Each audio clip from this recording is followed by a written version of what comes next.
This may be the most important episode of the podcast I've ever brought to you. It's a really simple platitude we're going to be talking about today, but if you connect this to your life, it is going to change the way you do more than just your writing. It's going to change the way that you have family relationships, the way that you work your current job, if you have a job, the way that you operate your business, if you're a business owner, whoever you are, this is going to change it. And it's really a simple platitude. This is TRBM, a podcast for authors who are serious about earning a full-time living selling books to readers. I'm the host, Jody J. Sperling, and each episode I'll share with you practical tips on marketing and selling your books. And I won't hold anything back. Sometimes I fail. Every time I do, you'll know it. Sometimes I succeed. And when I do, I'll give you my step-by-step replay so you can succeed too. Thanks for listening. You've been asked the question before, what would you do if money was not an object? If you didn't have to worry about money, what would you do? I want to present to you that that question itself is misleading because it puts you in a false place. What would you do if money was not an object? If your answer isn't the same for what would you do if you wanted to make a crap ton of money, something is disconnected in your head and in your heart. Something is disconnected in your life. If your answer is different between what would you do if money wasn't an object and what would you do if money was your main goal? And you're like, but Jody, I don't want to love money. I don't want money. I don't care about money. I just need enough to pay the bills and, keep food in my belly. I didn't say anything about loving money. I didn't say anything about wanting money. I just said that the same thing should be the focus of your energy, whether you want a lot of money or money is not an object. Either way, you need to have the same answer. Now, why would I say that? I was thinking about this in my own life. And here's the example I came up with. I was asked that question recently, and immediately my mind went where I know that your mind is going. As a writer, if money wasn't an object, you would leave your job, you would write more, you would read more, you would write and read as much as you possibly could, and all of your activities would feed into reading and writing. Why am I not reading and writing all the time right now? If that's my answer, if money's not an object and I'm going to read and write all the time, then why am I not reading and writing all the time right now? Because I need money. I need money to put food in my kids' bellies, in my wife's belly, in my belly, maybe a little less food actually, but I need to put food in some bellies. I need to keep the lights on. I need to keep this roof over our head. I need to pay bills. And so that's led me to certain activities. But when I really reflect on the things that I'm doing, I'm still only doing what I would be doing if money wasn't an object. And let me tell you why. We have discussed before the reality that there is no reason to be telling stories if nobody is paying attention. It's been too long since I've said that. There is no reason. What's the point of telling stories if nobody's listening? If nobody's reading, what's the point of telling stories? You might as well just write in a journal. You might as well get a diary, long-handed out, type it on a notepad and delete it. Who cares? Nobody's reading it. Why go through all of the trouble to edit it and make it beautiful? Why spend all of that blood, sweat, and tears? If you're the only one who's going to do the story's already up in your head. All you're doing when you're writing is coaxing that story into the best possible form. Because how many times, seriously, be honest with yourself right now, because this is a breakthrough moment. How many times have you gotten a lightning flash where the entire story is already told in your head? It's instantaneous. The whole novel that you're going to write just pops into your head. But when you sit down to write it, your fingers are too slow and the story starts to lose intensity and you have to rediscover pieces of it. I guarantee that's happened to you before. It's happened to me many times. I get the idea for this great story and unconsciously, in a part of me that I can't quite access at a speed that I can't operate at a physical, corporeal level, at the carnate level, okay? Like I'm a big piece of meat. The meat that I am can't get that on the page quick enough. So I have to chase it and rediscover it and refine it and refine it. But I do that not for my own pleasure, but because I want to share that story with the world. What is author marketing mastery through optimization, you ask? Now, I'm going to tell you, it's the best way for us authors to make a living selling our books. Are you tired of hearing gurus tell you your book is only good enough to be a lead magnet for services? Are you tired of feeling like you have to be a slave to social media and then frustrated when the time you spend doesn't actually help you sell books? I was too, until I found Ammo. Ammo is the only program that reliably produces results, and it works for anyone. Is it hard work? You bet. Do you have to overcome some of your own prejudices to make Ammo work for you? Absolutely. But rather than being another program that rah-rah shish-goom-bahs tries to get you emotionally excited only to offer unclear methods, Ammo shows you how to design profitable ads step by step through a unique, highly tested and targeted formula. The founder, Steve Piper, is a data-loving, formula-driven author who escaped the kingdom of Amazon to build a platform for himself, where he sold directly to his readers and built a loyal following and millions of copies sold.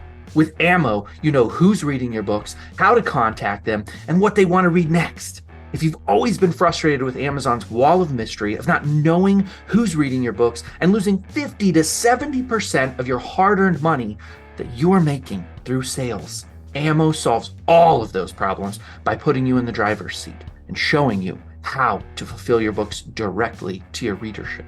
Click the link in the show notes to learn more. Okay, so let's circle back. What would you do if money wasn't an object? Well, if you want people to find that story, what kind of things do you need to do? I've decided to host a podcast. I want to reach out to you. I want to share these thoughts with you. I want to be on this journey with you. I fully expect that some of you who listen to my podcast are going to buy my novels. I fully expect that you're going to buy my marketing book, The 7-Figure Marketing Mindset for Novelists, when it comes out here shortly. I fully expect that you're going to read my work. And I've never tried to hide from you that I want you to purchase my books. I've also never lied to you that I think that you are actually my target audience for my fiction. I don't think that everybody listening right now likes detective fiction. I don't think that everybody likes speculative fiction. Those are the first 2 novels that I have coming out that are closest to ready. And I'm not going to try to deceive myself that everyone listening to this podcast wants to read the type of fiction I write. That's okay with me. I have other engines going to market to my fiction readers. But I want you to understand, and I want you to feel that there are things I'm doing that I would still be doing if money wasn't an object. Yes, the podcast makes me some money. It also loses me some money. It's expensive to run this show and do it well. My time is valuable to me, and I spend a lot of time making these episodes, thinking through these things, planning everything that goes into it. And I've come to really love it. I've come to really enjoy it. I didn't know how much I would like making a podcast. If money wasn't an object, I'd be making this podcast because I've gotten so many notes from my listeners saying thank you for talking about this topic. It helped me through a tough time. And that is more gratifying to me than I realized. That's why we do what we do. If you write stories to entertain people, you're trying to entertain them to lift them out of a mood or to enhance a mood that they're already in. I'm on Twitter first and foremost so that I can reach an audience. If I'm making this podcast and nobody's listening, it's a waste of time. At first, nobody was listening, and it was disheartening and it was difficult. That's what this journey is like. But I would not stop doing the things that I'm doing. In fact, I'm trying to figure out how I can do more of the stuff that I'm doing because I want to reach more people. I'm trying to figure out, can I put more money into this machine to get a wider audience? Because the more people that are listening, the more people are benefiting, the more people will be my future readers, the more people will be connected in. And I don't think that there's anything selfish about that. The desire of a human to tell a story and to connect with other people through a story is basic to existence. We exist to tell stories. We exist to hear, to receive stories. Every part of your day is a story that you are living, breathing, telling yourself. You're telling yourself stories right now. Some of the stories you're telling yourself are not doing you any good, by the way. Some of the stories you're telling yourself is that you're not the kind of person who can be a marketer. How many people have been on this show and said, I'm not a marketer? You are telling yourself some bad stories, but you're also telling yourself some compelling and good stories. You're telling yourself great stories about good food, what it means to eat a delicious meal or have a nice drink. You're telling yourself good stories about being outdoors and exploring the world, about traveling. You're telling yourself good stories about family and friends. All of those stories reinforce who you are. When you read a great novel like Dennis Johnson's Train Dreams, it connects with a part of who you are. When you read a fantastic essay like David Foster Wallace's Ticket to the Fair, it connects you to something that you've experienced and love. We're telling stories to each other because it helps us connect and be human. And so, as a novelist, as a writer, you're doing one of the greatest jobs that there ever is. And yet, you're going to sell yourself short and not get out there and market. And that's why it's such a destructive, damning belief to fall into the trap of answering the question, what would I do if money weren't an object? Because if you don't think deeply about that question, you're going to start to think that it's an excuse to let off the gas, to not do the hard stuff. Okay, if money wasn't an object, would I exercise? Yes. Why? Exercise is no fun. Exercise is not enjoyable for 90% of the people who engage in it. Elite athletes do seem to gain something, and there's endorphins that are released, and you hear about runner's high. But listen, I mean, exercise is tough for a reason. And if you really push yourself to higher levels, you're not going to love the moments. Conditioning is not great. Dieting is not good, but we do it because we want to live longer, healthier lives. There's so many things you do, not because you enjoy them, but because they are necessary for the most gratification, for the most enjoyment, for the most fulfillment in life. Shoot, you might have kids. If you do, and you're like me, kids are hard more often than they are not hard. Kids defy you. They lie to you. They make messes. They break things. They used to poop in their diapers and pee their beds. Some of them still do.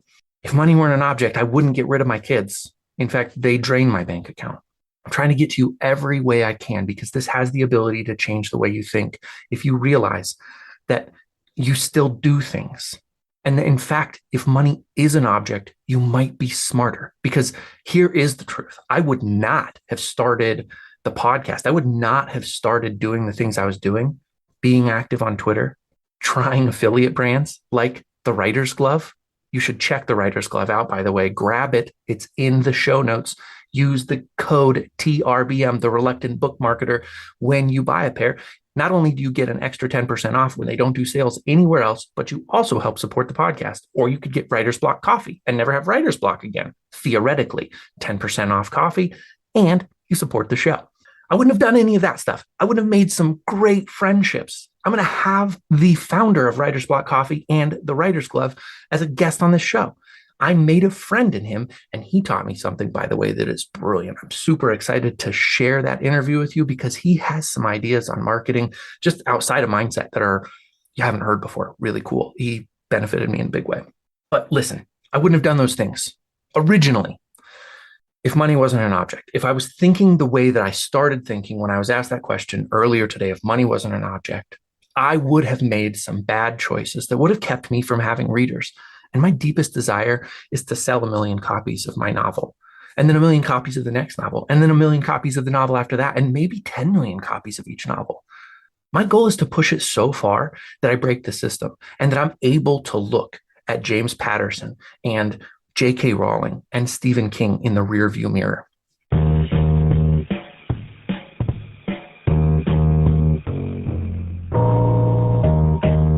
Thank you for listening to TRBM. The theme music was provided by the ever-talented Christopher Talon. And hey, if you liked what you heard, share this show with other readers because what's the point of telling stories if nobody's listening?